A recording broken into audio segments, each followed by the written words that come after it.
Greetings and bienvenue, Midnight Crew. Thank you for returning to this broadcast. And welcome to new viewers joining us for the first time. If you like a video, then feel free to subscribe. When I was a kid, I slept in a bedroom with a window overlooking my backyard with woods directly behind it. My bed was positioned right next to the window so that when I sat up in bed I would look to my left and look out the window. I had blinds on the window that I would always leave open, but my dad would always yell at me to leave the blinds closed so no one could look in. Who was going to look in from our backyard? Well, one night I woke up out of a deep sleep with a strange feeling like someone was watching me. My blinds were 3/4 of the way down and I remember the moon was illuminating some of the yard. I sat up in my bed and felt very, very scared. I was never one to get scared or wake up in the middle of the night, and I didn't have to pee or feel sick, so no reason I would have woken up, but I had a really strong feeling to look outside. I remember I lifted up the blinds further and was paralyzed with fear. In my yard I could clearly see some animal-like creatures. This was before I used the internet or even knew anything about creatures, but I knew 100% this wasn't an animal. It was massive and so dark it was the darkest black, it looked so unnatural. The creature was not moving, just standing creepily. It had 4 legs, small pointy-like ears, and a face kind of human-like but not human. It wasn't looking towards the woods or directly at me, but I felt like the thing knew I saw it, and I immediately laid down and didn't want to see it ever again. My head when I laid down wasn't directly next to the window, it was closer to my legs, so I had to sit up again to pull the blinds all the way down, and when I sat up I couldn't help but look outside again, and the creature had moved closer to my window. It was standing in the same position as before, but its head was facing me this time, and I put the blinds down and laid down so fast with the covers over me and eventually fell asleep after the adrenaline wore off. The strange thing is, after this encounter I almost wanted to see the creature again. Every time I woke up after that night I would peek through the blinds to see if anything was lurking near the woods. I asked my sisters if they had ever seen anything like that, but they said no, they would never look outside at night. The woods aren't there anymore either. They built a train going through my backyard, so who knows what it was or where it ended up. This was in New England. This is an absolutely true account. I will never, ever tell anyone about it using my real name because I know how it's going to sound. It happened in June 1983 in the Midwestern US, where I live. I was 20 years old and living alone with my cat. I was outside, hanging laundry one beautiful afternoon, and my cat, who was a kitten at the time, was playing in a large basket where I could keep an eye on him.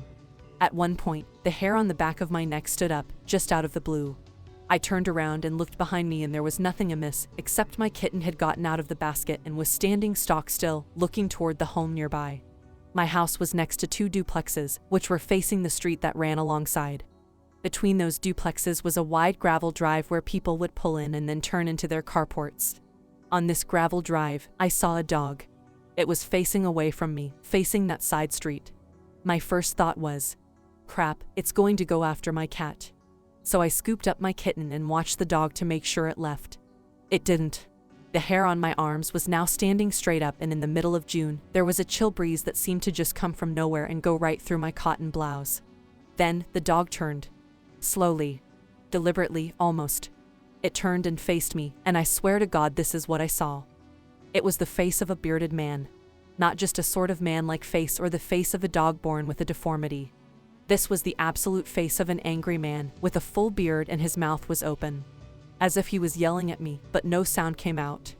My blood simply froze in my veins and I actually threw up, then and there, all over my fresh laundry. It seemed like forever, but it must have been only 30 seconds or so as whatever the hell that was looking at me. Only when it started walking toward me, angry mouth agape, did I collect my wits and ran into the house with my cat, leaving the laundry in the yard. I locked the doors and hid in my bathroom that had a window that looked over my backyard, dreading seeing that thing come into my yard. But it never did. After an hour or so, I grabbed a baseball bat and went back outside. I looked everywhere. The thing had gone. No tracks. Nothing out of order. My laundry was still in the yard, having blown around a bit, but it was all there. I never saw that thing again. I don't know what it was, and the closest thing I can find to it is the Japanese cryptid they call Jinmenken. I find dog-faced men's stories, but not the other way around. That was 1983. I've never told a soul about it. Not even my husband, who was my fiancé at the time this happened. I know how it sounds. I'm completely sane, though, and I know what I saw. Even today, every time I think of it, which isn't often anymore, I feel my skin crawl and I get a bit nauseated again. Whatever that was, it felt evil. Not just scary looking, but evil. The hair on the back of my neck was standing up even before I turned around and saw him. Jesus, that scared the hell out of me. But I'm never, ever telling anyone if I can't be anonymous. Back in 1998 or 1999, a few friends and I went out on Halloween riding the old back roads around here. There is a very large mountain range near us, near Nickelsville, Virginia, Clinch Mountain Ridge. It's a really small town around there, maybe 300 or so people. No stores, just a stop sign. It's a huge range and some places have never seen humans. We decided to go up to the old fire spotting tower in the middle of the night because we were young, dumb, and full of bravado. We made our way up. It's about a 35 minutes drive and a rough hike to get to the top. There was a serious uneasiness in the air, like that feeling before a storm. Just surreal. On our way up, we felt like we were being watched. This place is known to have devil worshipping going on, seen plenty of evidence. One of the guys up front did have a pistol with him, so we felt safe at that point. About halfway up, we spotted a small dog, no specific breed, just kind of a mutt. He had a bandana around its neck, red. We made our way up further. We rolled our windows down and could hear a very faint drumming, almost like a heartbeat, bum bum, bum bum. It was strange. I've been up there over a dozen times and I've never heard anything like it. I've seen plenty of carvings and other things but never heard this before. We got to the top and got out to walk the remaining couple hundred yards to the top and made it uneventfully. We did notice the drumming or whatever noise was much clearer there. We smoked probably half a pack each up there over the course of an hour and a half. It started getting very chilly, so we decided to head back down the way we came. We got back to the car, and it was quiet, really damn quiet. No noise, no nothing. Silence. We started driving back down. The drive down, you got to go slow. You'll go off the damn side of the mountain if you're going to quick. The driver pointed off to the side and we saw what looked like torches or flashlights. They were a good 500 yards or more into the brush. I've been up and down that mountain many times. There is no road there. We kept going and we got about a quarter the way down and we saw that dog again. It kept getting closer. I swear on my life, my mother's life and everything I hold dearly, this dog had the face of an old woman. It got closer, closer and closer. We all saw it. It just kept looking at us. This old lady's face was on the dog's body. I can't describe it any other way. We got out of Dodge real quick. We started hearing the drumming again and that was it. We made it home, shook up like crazy. That mountain is home to things we don't know about. I've heard laughter that was mixed with a horse. I've heard women screaming and have felt the ground shake from rumbling. It was insane. I don't go out there as often as I used to, but I've never gone hunting there again. I live in Ojai, California. Although we are a very small town, we have strange occurrences here.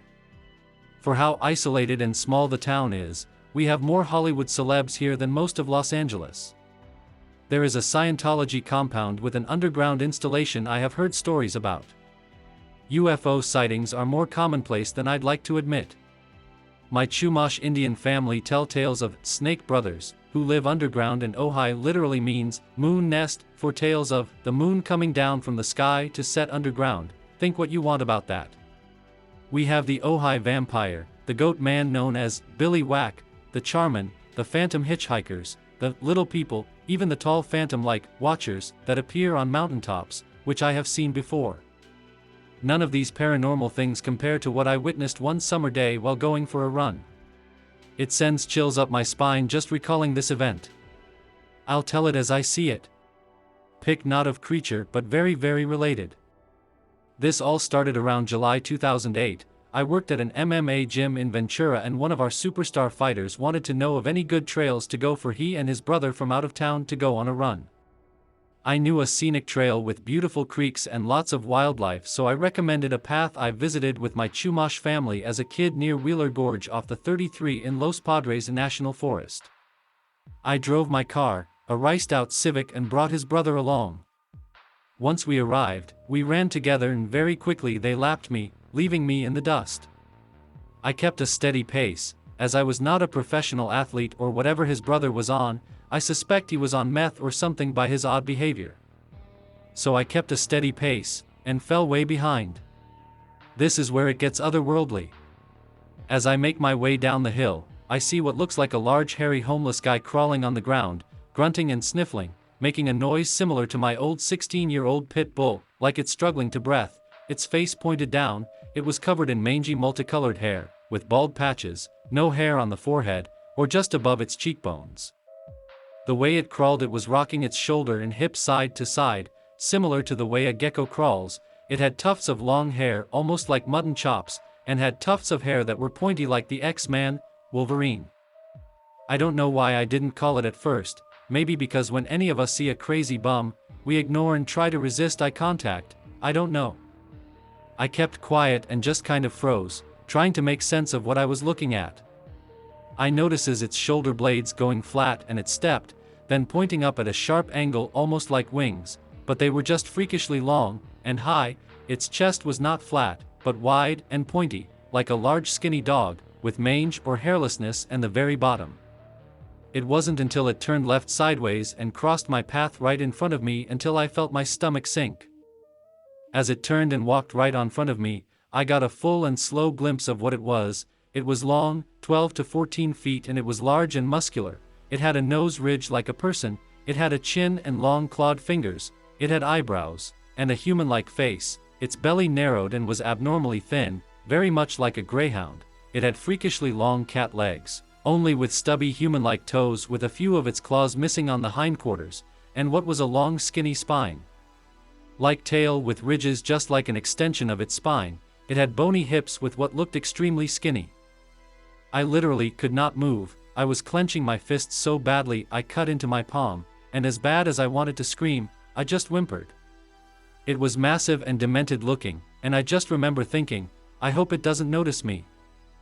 Just as I was thinking that, it suddenly turned up its ears, which at first I thought was its hair till I saw its fleshy hairless inner ear ridges. They even had dirty black spots, much like old cats do. And realized they were very large pointed ears. Then it turned to look at me with a look of surprise on its face. What scared me the most was its very human expressions. It had raised its eyebrows and gave me a look of genuine surprise, mouth agape.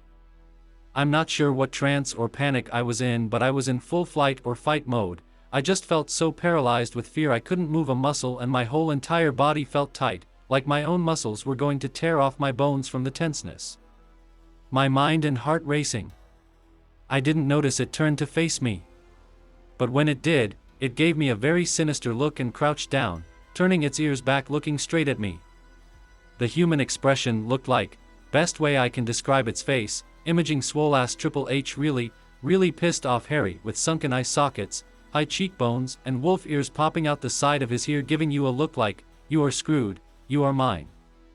That's when it smiled. I don't want to say it bared its teeth like a cat or lion would. It did bare its teeth, but it was far more of a smile, like an evil, cocky, totally playing with its prey, smile, and I noticed its mouth was wide and full of needle-like sharp yellow teeth. It had rows and rows behind rows exactly like a shark.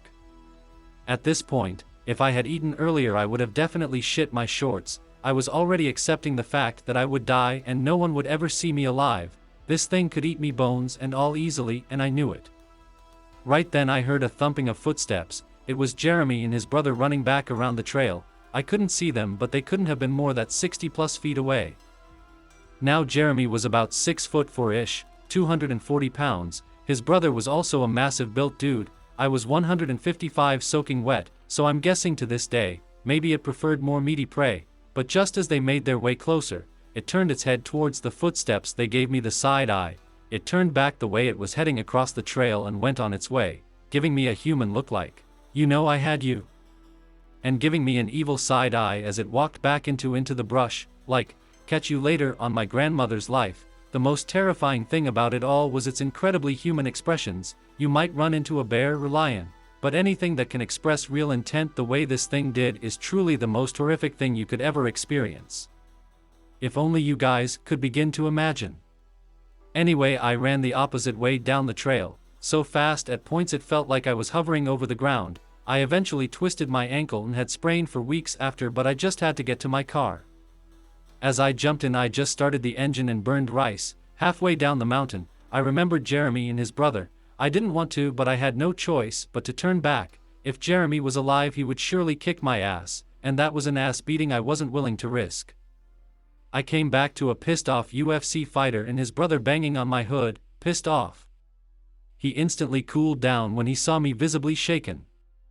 Now I'm no coward, I work at a tavern as a bouncer and I'm one-on-one trained by Ventura's own Tony L. Chuchui Ferguson, no bullshit, and I'm known to be somewhat fearless. But they saw me sobbing like little girls, hesitant to explain exactly what I saw. I said it was a weird creature. Jeremy decided to run back and investigate, only a 2 or 5 minute run for his pro ass. I grabbed his arm to stop him, which I'll admit, was not met with coolness. He set off running and I kept my car running. Not 4 minutes later he came sliding down the hill in a cloud of dirt, banging on my hood, he and his brother jumping in my car screaming go, go without even closing the door. I peeled out and drove away, never to come back again to this very day. Still hesitant to explain exactly what I saw. I work at the gym, so ridicule from 40+ alpha male types thinking I'm crazy would make for a bad hostile workplace. But according to Jeremy and his bro, Jeremy came to about where I saw it too and said he saw for a split second what looked like a bear running down the hill through the trees and he didn't hesitate to run. His brother, who got a slightly longer but short glimpse through the trees, mind you they didn't get a good glimpse, said it resembled a long hairy brown snake slithering down the hill.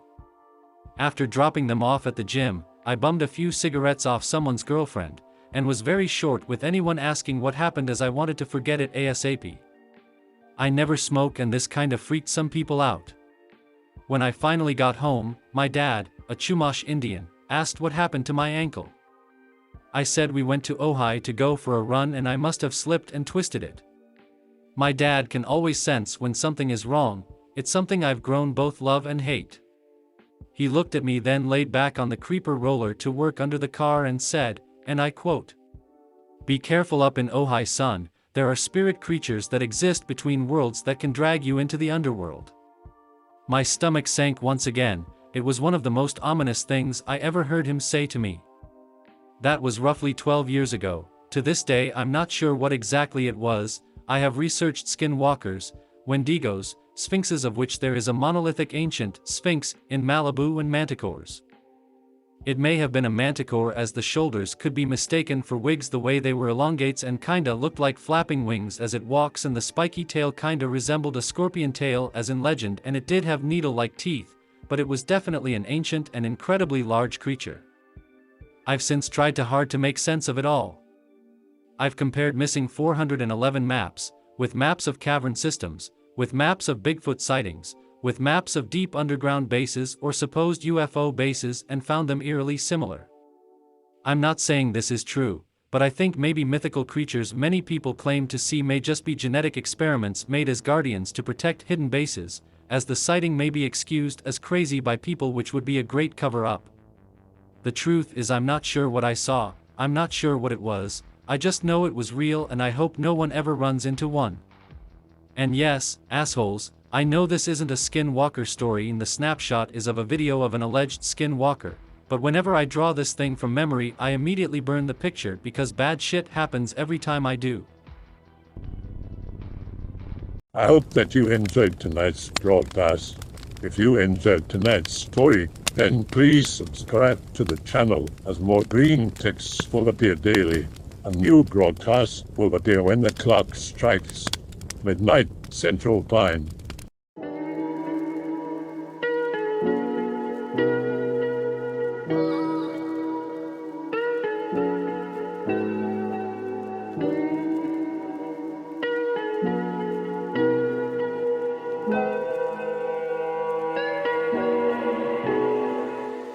Remember to check out the Odyssey page in the description for a second archive of the channel's videos.